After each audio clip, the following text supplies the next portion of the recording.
بسم اللہ الرحمن الرحیم۔ جس چیز میں بھی محبت آ جاتی ہے اس چیز کا ذائقہ خوبصورت ہو جاتا ہے۔ آپ کسی بھی کام کو اگر مشقت کے ساتھ کرتے ہیں، پریشانی کے ساتھ کرتے ہیں، بوجھ سمجھ کے کرتے ہیں تو وہ کام آپ کو تھکا دیتا ہے، لیکن اسی کام کو اگر محبت سے کر لیا جائے وہ کام تھکن پیدا نہیں کرتا، آزمائش پیدا نہیں کرتا۔ ایک کسی استاد کا خیال یہ ہے کہ دیکھو کتنی تھوڑی تنخواہ دیتے ہیں، کوئی خاص سہولت بھی نہیں دیتے، طالب علم بھی فرما بردار نہیں، فلاں چیز میں بھی مسئلہ ہے، فلاں چیز میں، یہ باتیں کر کر کے انسان اپنے آپ کو تلخ کر لیتا ہے، کوفت میں مبتلا کر لیتا ہے، اسے پڑھنے پڑھانے کا لطف نہیں آتا۔ لیکن اگر اس کا یہ ذہن بن جائے کہ نبی پاک علیہ السلام نے فرمایا ہے کہ اللہ نے مجھے استاد بنا کے بھیجا ہے، اب اسے جو ذائقہ نصیب ہو، اگرچہ اساتذہ کے ساتھ جو خوبصورت سلوک ہونا چاہیے معاشرے میں وہ اپنی جگہ ٹھیک ہے، لیکن اس چیز کو بنیاد بنا کے اپنے کام کے اندر انسان کو تلخی نہیں لانی چاہیے۔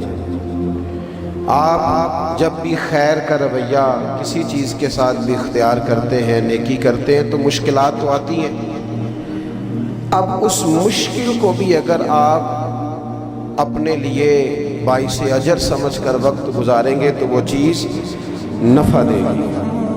اس لیے ہمارے دین نے ہمیں یہ کہا کہ اللہ سے بھی پیار کرو، رسول اللہ سے بھی پیار کرو۔ محبت کرو گے نا اللہ رسول سے صلی اللہ تعالیٰ علیہ وسلم، اللہ تعالیٰ جل شانہ سے، حضور سید عالم علیہ السلام سے پیار کرو گے تو دین پہ عمل کرنا خوبصورت ہو جائے گا۔ آپ محسوس کریں گے کہ نماز پڑھنے میں قرار آتا ہے، مسجد جانا سکون والا ہو گیا۔ یہ اللہ کے جتنے بندے تھے نا جنہیں رب رسول سے پیار ہو گیا تھا، 30 جلدوں میں کتابیں لکھ گئے، وہ جو آج لوگوں سے پڑھی نہیں نہ جاتی، یعنی اتنا پڑھنا لوگ مشکل محسوس کرتے ہیں کہ اسے پڑھے کیسے، وہ محبت میں لکھ رہے تھے، لکھتے گئے لکھتے گئے لکھتے گئے، تھکاوٹ بھی کوئی نہیں ہوئی، نیند بھی کوئی نہیں آئی۔ پیار کریں اللہ رسول سے۔ اللہ تعالیٰ نے نا ہمارا جو نبی پاک کے ساتھ رشتہ بیان کیا نا، اس کی حساسیت کو سمجھیں۔ رشتے بندے کے ڈھیر سارے ہوتے ہیں، سارے حساس نہیں ہوتے۔ بڑے سارے لوگ دکھ سناتے ہیں، بندہ روتا نہیں، لیکن کبھی وہ پردیس میں اپنی بیٹی کو ٹیلی فون کرے، جی مجھ سے کچھ کر، اللہ تعالیٰ آپ کو جزائے خیر دے، میں تصویراں کھچانتے آیا نہیں، اگر فوٹو چاہیے تھی تو فوٹو کھینچ کے بھیج دیتے، کام چل جاتا، نہ میں مووی بنوانے آیا ہوں، تو پھر تو ٹھیک تھا، ایک بندہ بھیج دیتے، مووی بناتے، آپ کو دے دیتا، آرام سے بیٹھے، میں تو بات کرانے آیا ہوں۔ آپ لوگ سکون سے بیٹھیں، اللہ آپ کو مہنگے مہنگے موبائل دے، پر چلو میری بات بھی تو سنیں نا آپ حضرات۔ اللہ تعالیٰ آپ کو جزائے خیر عطا فرمائے، مطلب تھوڑی سی چلو اثر کرے نہ کرے، سن تو لے میری فریاد، اور نہیں ہے داد کا طالب یہ بندہ آزاد۔ اللہ تعالیٰ فضل کرے، نہ آپ سے داد چاہیے نہ امداد چاہیے، ہمیں تو فقط بات سنانی ہے، تو چلو وہ تو سن لے توجہ کے ساتھ۔ آپ حضرات غور کریں گے میری بات پر۔ عزیز بھائی، ہر ایک رشتہ حساس نہیں ہوتا، ہر ایک کی بات پر بندہ پریشان نہیں ہوتا، لیکن بیٹی کی بات آئے تو بڑے بڑے رو پڑتے ہیں، رشتہ حساس ہے نا۔ اماں کی بات آئے تو بڑے بڑے رو پڑتے ہیں، وطن کی دیس کی بات آئے تو بڑے بڑے رو پڑتے ہیں، حساس رشتہ ہے ہمارا نا۔ قرآن پاک نے نبی پاک علیہ السلام کے ساتھ جو رشتہ بیان کیا وہ حساس ہے، کہا النبی اولیٰ بالمؤمنین من انفسہم، فرمایا یہ نبی مومنوں کی جانوں سے بھی ان کے زیادہ قریب ہیں۔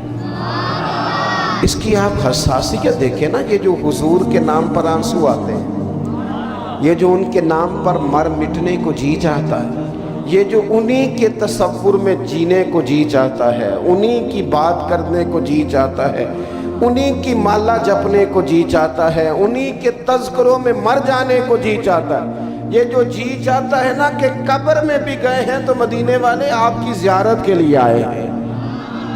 اور حشر کی نیند سے اٹھنا کوئی آسان نہ تھا، ہم تو محشر میں بھی تجھے دیکھنے آئے ہوئے ہیں۔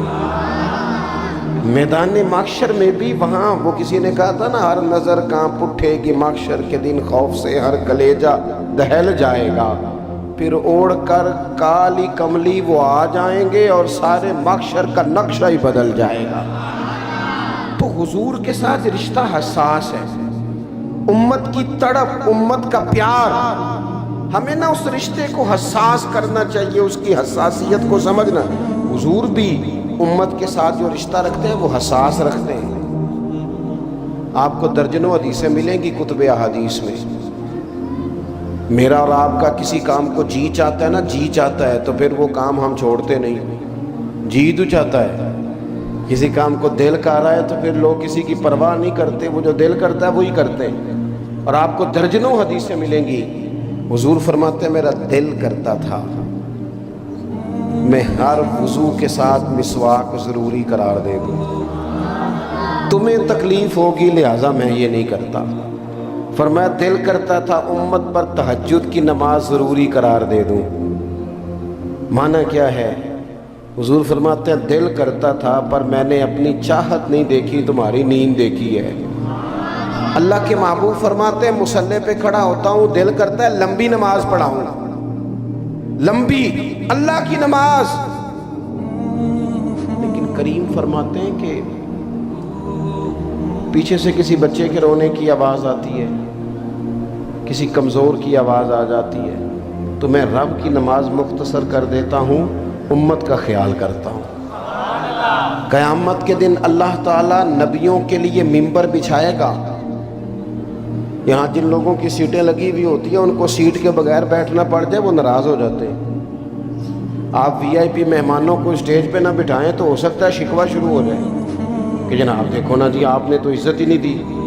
جب کسی کی کرسی بچھی ہو تو وہ کچھ چھوڑتا ہے، بلکہ لوگ تو کرسی پہ اپنا تھیلا رکھ دیتے ہیں، کہتے ہیں میری کوئی کرسی چھین نہ لے۔ حضور فرماتے ہیں قیامت میں نور کے ممبر بچھے ہوں گے، ہر نبی ممبر پہ ہوگا، لیکن یہ لفظ سنو گے تو مچل جاؤ گے۔ حضور فرماتے ہیں میرا ممبر خالی ہوگا۔